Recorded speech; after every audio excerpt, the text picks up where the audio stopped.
ng mga nagbabagang balita.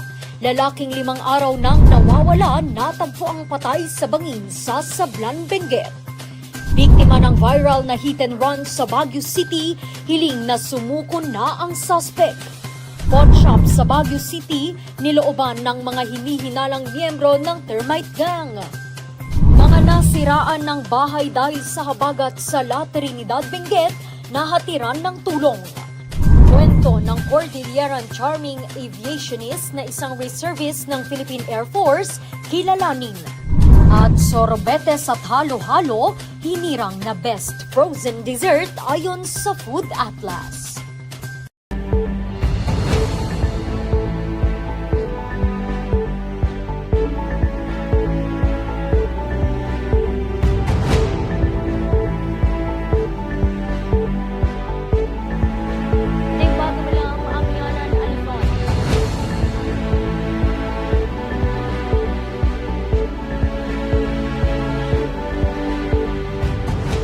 Magandang hapon, Northern Luzon. Narito na ang mga bago at may init na mga balita. Natagpuan sa bangin sa Sablan, Benguet ang katawan ng lalaking 5 araw nang nawawala. Narito ang eksklusibong report. Sa kasagsagan ng malakas na pag-ulan noong Huwebes, inutusan ng kanyang ina ang 50 anyos na si Charlie Tipayno Jr. o mas kilala bilang Ronald na makicharge ng power bank sa kalapit nilang store dahil wala silang kuryente. Hindi na raw ito bumalik, kaya't nag-post na sa social media ang kanyang mga kaanak para mahanap ito.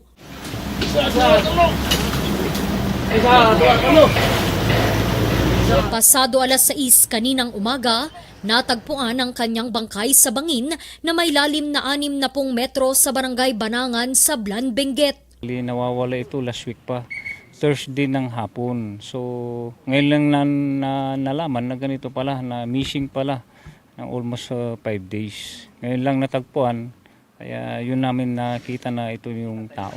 Ayon sa kapatid ni Ronald, mismong mga anak daw nito ang nakakita sa bangkay ng ama.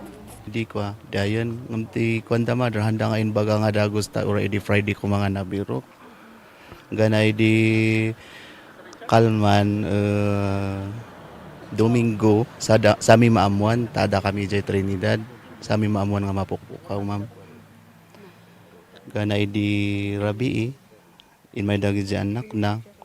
So ako namin nga bigat langan ng tarabi nga biro kanyo, ang ganay din na biro kan damang hindi agsapa. Kumbinsido naman ang pamilyang na aksidente ito dahil sa kanyang sakit. Han ma'am nga nag-inom ng adangay suffering iso na ma'am ti epilepsy. Iso ma'am ti kuha na, iso ti amuminga na kuha na. Baka na ichamba ma'am nga kuha, iso ti kinmaruan na to. Baka hindi magmag na kinmaro, isot natnagan na ma'am. Hindi pa rin naman nila inaalis ang posibilidad na mayroong naganap na foul play. Pinag-iisipan pa rin ng pamilya kung isa sa ilalim ito sa autopsy. Randy Guzman para sa Luzon Headlines. Libo-libong halaga naman ang tinangay ng mga hinihinalang miyembro ng termite gang sa isang pawn shop sa Baguio City. Ang mga suspect dumaan sa imburnal. Magbabalita Charles Limon. Nabulabog ang pawn shop na ito sa Barangay Lower Magsaysay, Baguio City noong umaga ng Biyernes, 2 araw ng Hunyo. Ito'y matapos itong pagnakawan ng mga hinihinalang miyembro umano ng termite gang. Initial verification nila sa crime scene, magulo na yung loob. Tapos nung sinilip, nakita may butas sa may flooring. So ang nag-report nito is yung branch manager kasi siya yung naunang pumasok doon sa may establishment. Ayon sa PNP, dumaan ang mga suspect sa imburnal na katabi lang ng pawn shop. Nung pumasok ako, inilawan ko, nakita ko may connecting siya na na sewer lane, drainage ng Then ayun, nag-report ako na along the sewer lane, binutas nila yung gilid. Which is approximately mga 10 feet siguro yun hanggang sa may butas sa loob. Nangyari umano ang panloloob noong gabi ng Huwebes. Mayroon ding kakaibang tunog na narinig si Edna na nakatira lang sa tabi ng pawn shop noong mga gabing iyon. Kasi tinatanong ko kagabi yung anak ko, parang may kumakatok na hindi ko maintindihan. Saan ba yun? Hindi naman nare-react yung aso. Kasi chinecheck ko dito lang. Ayon sa barangay, iisa lang ang posibleng naging daan ng mga suspect. Dito sa kaban ng Magsaysay Avenue matatanaw yung sinasabing labasan or naging pasukan ng mga pinaniniwalaang suspect sa panloloob sa nasabing pawn shop. Kung titignan mo nga rin naman, kasya yung tao na pumasok dyan sa nasabing imbornal. Doon. May creek doon ang labasan. Yung mga manhole, 1, 2, 3 ata ang manhole. Mula sa stretch na yon. Ang buong pagnanakaw nakunan ng CCTV pero hindi muna ito isinapubliko. May mga nakuha ring ebidensya sa crime scene ang mga pulis. May pagkakamali pa rin sila na pwede nating makuha na possible na mag-identify sa kanila. No, I cannot divulge yung kasi alam mo na, ongoing investigation natin. Sinubukan ng news team na kunin ang pahayag ng branch manager ng nasabing pawn shop pero tumanggi ito. Isang cellphone, 18,000 pesos na cash at $500 o higit 25,000 pesos ang tinangay ng mga magnanakaw na may kabuuang halaga na 53,000 pesos. Persons of interest na tayo dito na nakikita na pero iano pa rin natin sa investigation para tingnan natin kung talagang sila ang andun. Magsasagawa pa ang mga pulis ng karagdagang investigasyon upang mahuli ang mga suspect. Charles Nicolimon para sa Luzon Headlines. Hindi pa nakakabalik sa kanilang mga bahay ang ilang mga residente sa La Trinidad, Benguet dahil sinira ng Bagyong Betty noong nakaraang linggo ang kanilang mga tirahan. Magbabalita Linet Iris Pae. Maaliwalas na ang panahon, pero takot pa ring umuwi sa kanilang tirahan sa Western Buyagan, Poblasyon La Trinidad, Benguet ang pamilya ni Remedios. Baka raw kasi matabunan sila ng katabing pader. Natatakot po kaming pumasok sa bahay namin kasi yung wall na yan yung sa likod ko, napakataas, umuson na po sa bahay namin. Tuloy gusto ko na rin yung mga apo ko na nasa eskwelahan para mas safe sila doon. Kasi kung dito hindi ako 100% na safe. Ang tinutukoy na pader ay ang nasa 20 talampakang Cavite na papatayuan sana ng bahay ng pamilya ni Juni. Ito yung nangyari sa nung masagsagan yung panahon ng typhoon, Betty. Oo, yung malakas ng ulan. Medyo nag-erode yung lupa. Kaya medyo nadali yung Cavite. Hindi na raw makatulog ang pamilya ni Remedios at nais na nilang humingi ng tulong sa gobyerno. Dati-rati 2 hanggang 3 tao ang pwedeng sabay-sabay pumasok dito papasok sa bahay ni Remedios. Pero sa ngayon, ang isang tao nahihirapan ng pumasok dahil dito sa may pader na ito na umusog dahil sa Bagyong Betty.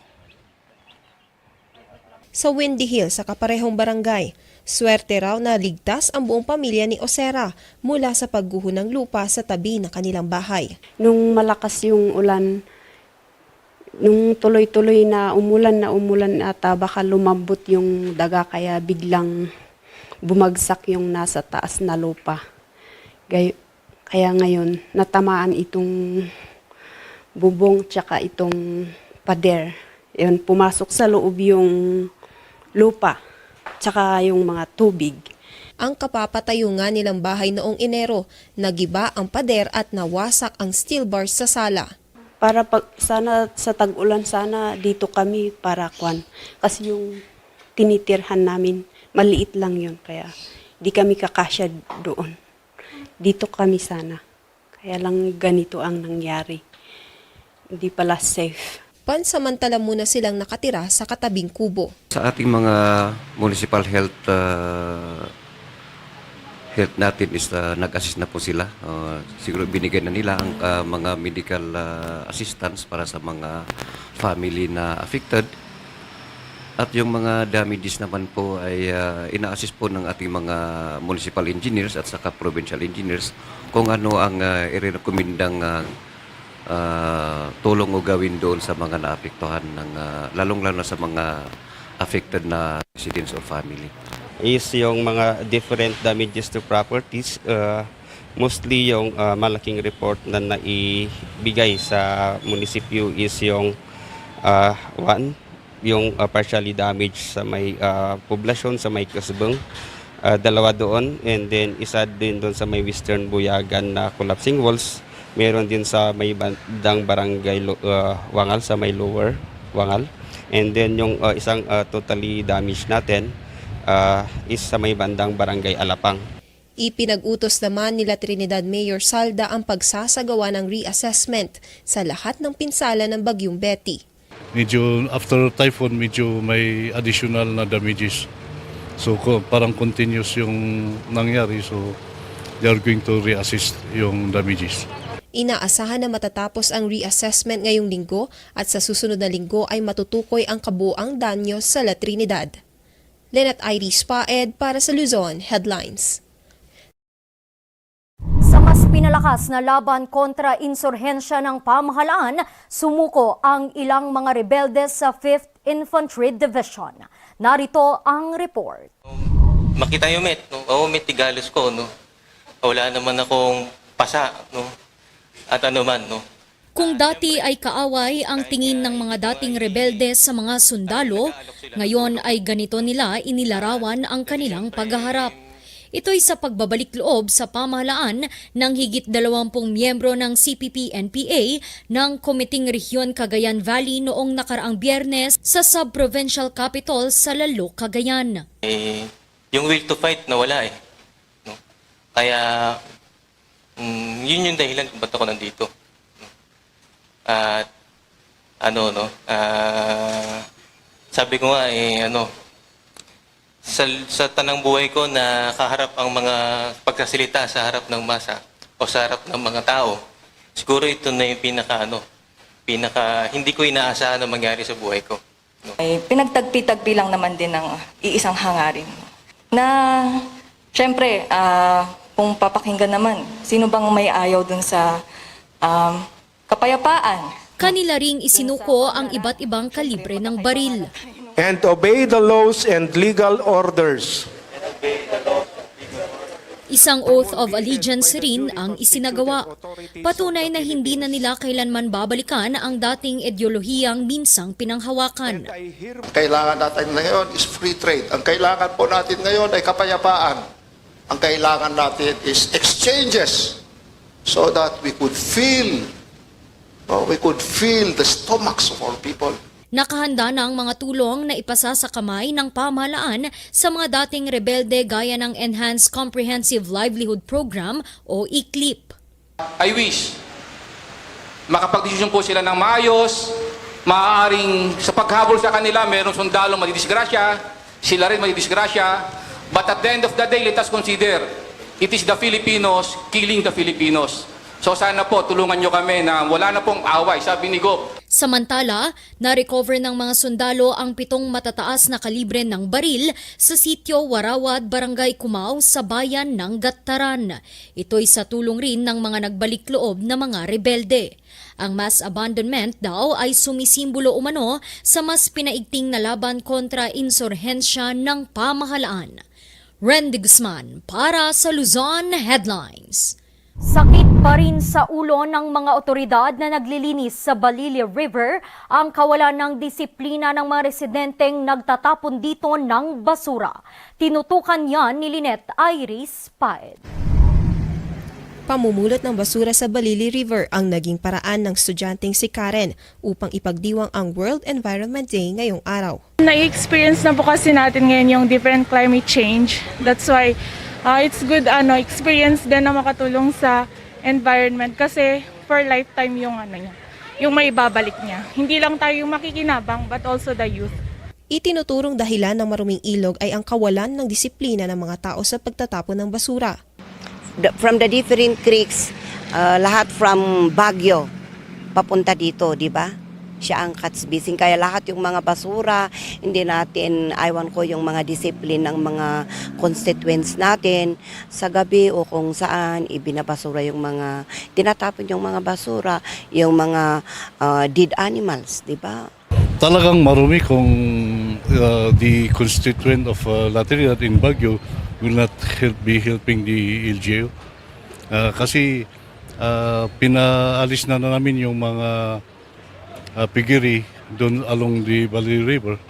So ang problema natin, we have inventory of CRs na dapat na hindi pupunta yung overflow ng CR doon sa Valley River. Abot sa 176 na sako o 2,352 na kilo ng mga basura ang nakolekta sa aktibidad na nilahukan ng mahigit na 300 individual. As the Red Hat said, 400 million tons of plastic is being produced every year. 50% lang nun ang napupunta sa proper waste disposal and 10% lang ang na-recycle. It's worldwide and kunti lang yung na-recycle doon. So marami yung pumunta sa mga ilog natin, sa dagat natin, kaya that's the reason why sa ilog pa lang magre-river clean up na tayo para hindi mapunta sa dagat. Ginugunita rin ngayong buwan ang Philippine Environment Month na may temang No to Waste, Advancing Circular Economy to Beat Plastic Pollution. Lynette Iris Paed para sa Luzon Headlines.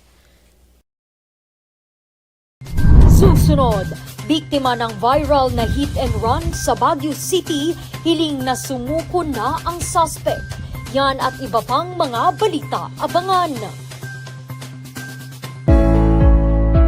Marami sa mga farmers ang nag-aalaga ng manok. Ayon sa record ng Philippine Statistics Authority nitong taon, mayroong mahigit 700,000 na mga manok ang inaalagaan sa pamamagitan ng backyard farming. Sa ganoong negosyo, malaki ang maitutulong ng King's Vita Plus Animal Feed Supplement. Ang King's Vita Plus Animal Feed Supplement ay puno ng essential vitamins at minerals, calcium, omega-3, D3 at probiotics. Kung kaya't mabilis ang paglaki, ganang kumain, mabigat na timbang. Simple lang ang paggamit. Ihalo ang isang kutsara ng King's Vita Plus Animal Feed Supplement sa isang galong tubig at isang kutsara sa 3 kilo ng feeds at ibigay ito araw-araw sa inaalagaang hayop. Sa loob lamang ng 10 araw ng paggamit, makikita mo na ang malaking pagbabago sa inaalagaang hayop. Kaya, bisita na sa lahat ng Agrivet stores malapit sa inyong lugar at umpisahan na ang pag-asenso kasama ang King's Vita Plus Animal Feed Supplement. Aprobado ito ng Bureau of Animal Industry na may numero 18099. Bulok, maliliit at hindi ba malusog ang inyong mga halaman?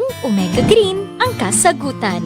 Ihalo lang ang 2 kutsara nito sa isang maliit na container at kaunting tubig. Pagkatapos ay ihalo sa knapsack sprayer at pwede na itong ispray sa mga pananim. Meron itong nitrogen, phosphorus, magnesium, copper at zinc na tumutulong sa pagpapaganda at pagpapabilis ng tubo, pagpapanatili ng nutrisyon, mas malagong mga dahon at panlaban sa mga sakit ng mga halaman. Hindi rin ito nakasasama sa kapaligiran. Pwede rin ito sa kahit anong klase ng halaman, mapa-highland crops o lowland crops. Omega Green by Encam Agri-Marketing, the ultimate friend of farmers. Hindi pa rin nagpapakilala o nakikipag-usap sa mga biktima ang suspect sa viral na hit and run na insidente sa Baguio City noong nakaraang linggo. Mga biktima, porsigidong magsampa ng kaso. Narito ang report. Sa kuha ng dashcam ng minamanehong taxi ni Jordan na alas 9 ng umaga noong nakaraang Biyernes sa kahabaan ng Kisad Road, Baguio City, makikita ang biglang pagbangga sa likod ng kanyang taxi ng isang sasakyan. Makikita rin ang pagbaba at muling pagpasok nito sa kanyang taxi pagkatapos ay muling nagmaneho. Humarurot at tinakasan na raw kasi umano ito ng driver ng pickup na nakuhanan din ng dashcam. Lumabas ako. Tapos sumisigaw yung driver. Tapos yung sabi kong papagilid sana para hindi traffic. Tapos biglang nag-overtake na siya. Tapos yun, umabanti na. Hinabol ko hanggang sa saan siya pumunta. Tapos hindi ko na nahabulan dahil binaba ko yung pasayeros ko dito sa may station dito sa Burnham. Agad naman niyang inireport ang insidente sa LTO Cordillera. Kinahapunan matapos mag-report,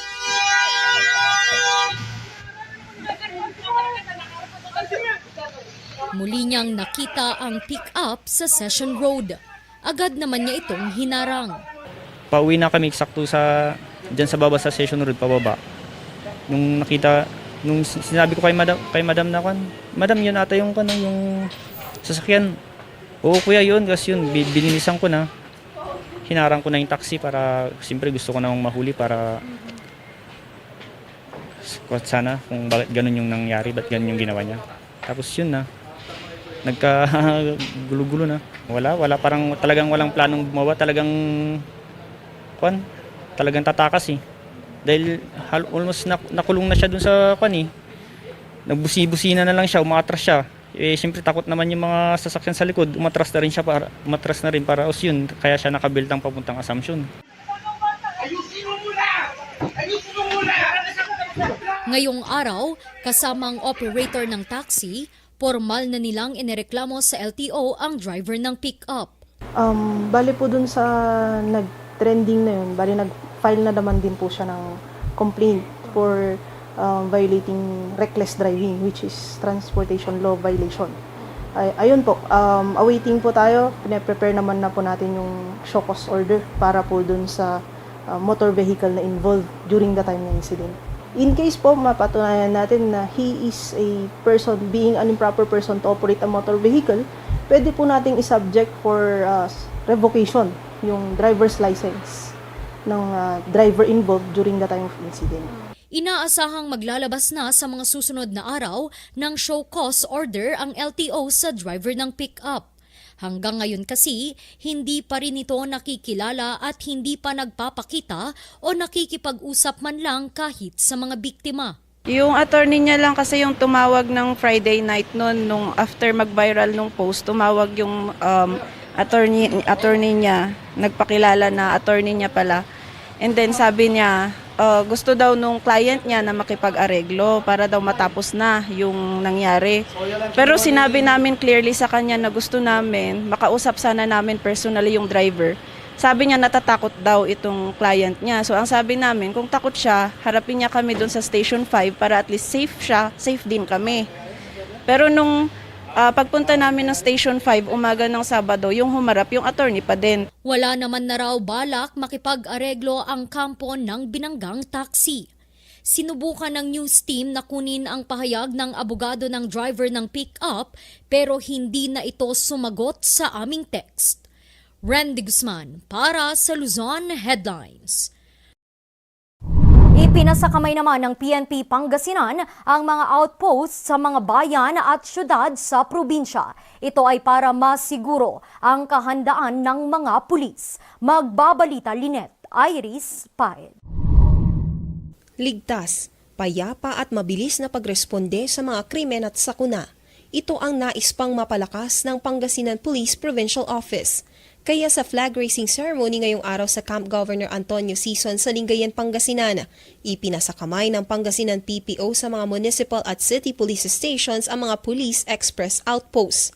Ito ay magagamit sa pagtatayo ng pansamantalang police outpost sa mga ilang lugar o pasyalan. Announcing the arrival of our guest of honor and speaker, Honorable Ramon Monmon V. Guico III. Dumalo sa nasabing seremonya si Pangasinan Governor Ramon Guico III. Ipinakita ng mga pulis kung paano ito itayo. Ang nasabing programa ay bahagi ng First Police Express o Enhanced Execution of Public Response for Excellent Sustainment of Safety ng PNP. Linat Iris Paed para sa Luzon Headlines.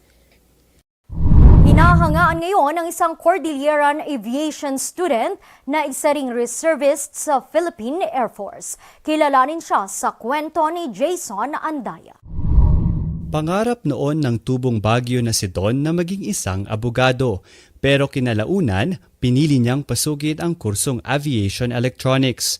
It is my own choice po to enter the aviation industry. Kasi gusto kong i-explore how the airplane works, how to fix airplanes and stuff like that po. And talagang nafa-fascinate ako whenever I see airplanes. Bata pa lang po ako. Aniya, bagamat marami ang kumukuha ng nasabing kurso sa kanilang paaralan, iilan lang sa mga ito ay kababaihan. Kaya malaking tagumpay para sa kanya na makapasok sa nasabing industriya. It's not a typical course. And I really wanted to challenge myself when I entered the aviation industry. And I want to become a pilot. That's why I chose my course, which is aviation electronics. Sa susunod na taon, nakatakdang magtapos sa nasabing kurso si Don. Reservist din siya sa Philippine Air Force bilang Airwoman Second Class, pero hindi rin naging madali sa kanya ang pagpasok sa nasabing kurso. Kahit mayroong diskriminasyon sa kasarian, patuloy pa rin ito sa pag-abot sa kanyang pangarap. Tama ka dyan, hindi lang po kami basta babae. Pag yung mga ganong instances po, for example sa akin po, iniisip ko na lang, I just put it in my mind. Bale yung sariling mindset ko na lang po na, what men can do, women can do also. So, it was a challenge for me at first kasi parang, grabe, puro lalaki tong course na to. Malaking pasasalamat naman nito ang mga kaibigang laging sumusuporta sa kanya. She's a jack of all trades. Well, she's an athlete. She's an honor student. I consider her, actually, there would be times that I would be shocked na rin kasi she never fails to amaze me with her goal. Plano namang ipagpatuloy ni Don ang kanyang pagsisilbi sa Philippine Air Force pagkatapos nitong makapagtapos sa pag-aaral. Jason Andaya para sa Luzon Headlines. Ano nga ba ang tulong ng National ID sa mga financial transactions? Alamin yan sa Ikaw at ang Batas.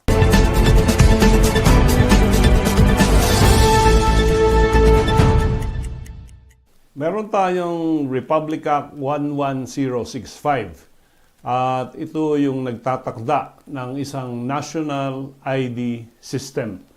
And in all official transactions, whether with banks, educational institutions, government agencies, this is a recognized identification of the holder na proof of competent identification or identity of the presenter. Now, there is also a BSP, Bangko Sentral ng Pilipinas Circular number 2021-057. At sinasabi nito na ang banks all over the country should recognize yung mga national ID as proof of identity. And normally, pag nakipag-transact ka sa bangko, dalawang ID ang hinihingi ng mga bank officers, mga bank tellers.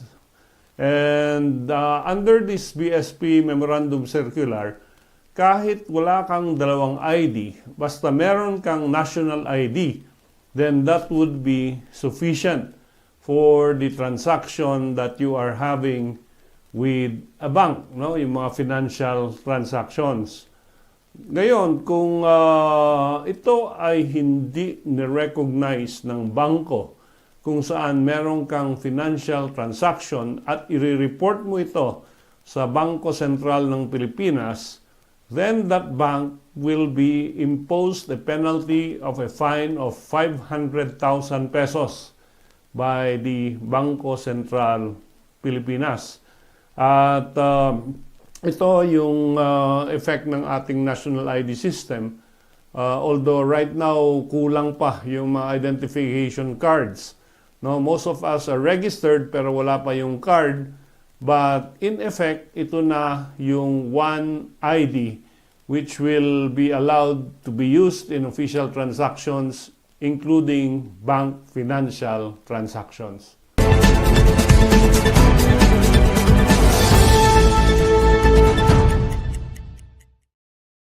Susunod, sikreto ng sorbetes kung bakit ito hinirang na best frozen dessert sa buong mundo, abangan. Sa milk tea ng batang 90s, tara't atin lang i-try. Ang batang 90s milk tea, di ka magsisisi, promise.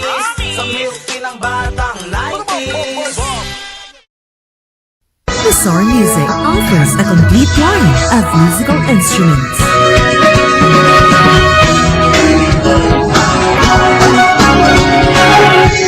Mazar Music, Baguio's pioneer in online music and art lessons.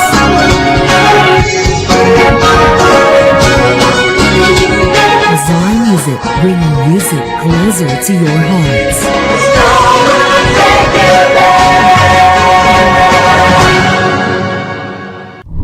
Pasok naman sa Taste Atlas ang ipinagmamalaking dirty ice cream at halo-halo na dessert sa Pilipinas. Ano nga ba ang sikreto sa paggawa ng dirty ice cream? Alamin kay Jason Andaya.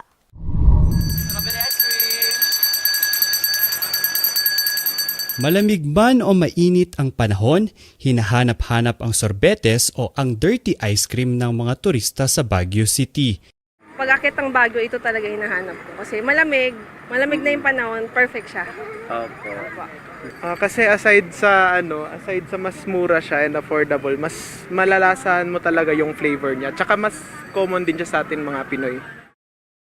Bukod sa kakaibang lasa, mas nakakatakam daw ang dirty ice cream dito. Kumbaga sa ito yung classic, yung talagang original, kumbaga.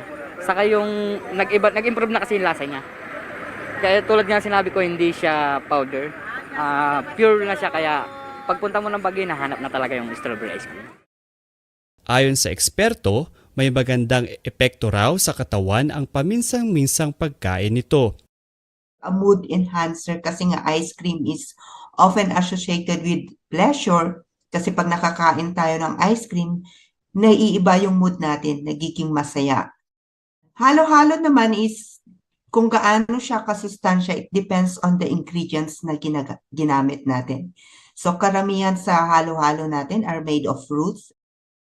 Ayon sa nutritionist na si Letty Digay, tinatawag na dirty ice cream ang sorbetes. When we say dirty ice cream kasi, hindi ibig sabihin unsanitary siya or unhealthy siya. Kasi the way, paano ginawa yung ice cream is sa traditional na ginagawa yung sa metal. And then outside the metal ng cream is meron siyang ice and salt. Nitong Hunyo, idineklara na kabilang sa best frozen desserts worldwide ang dirty ice cream at halo-halo. Ice cream sir, strawberry okay po. Jason Andaya para sa Luzon Headlines. At yan ang mga balitang nakalap ng Luzon Headlines ngayong araw. Muli, maraming salamat at magandang araw sa ating lahat.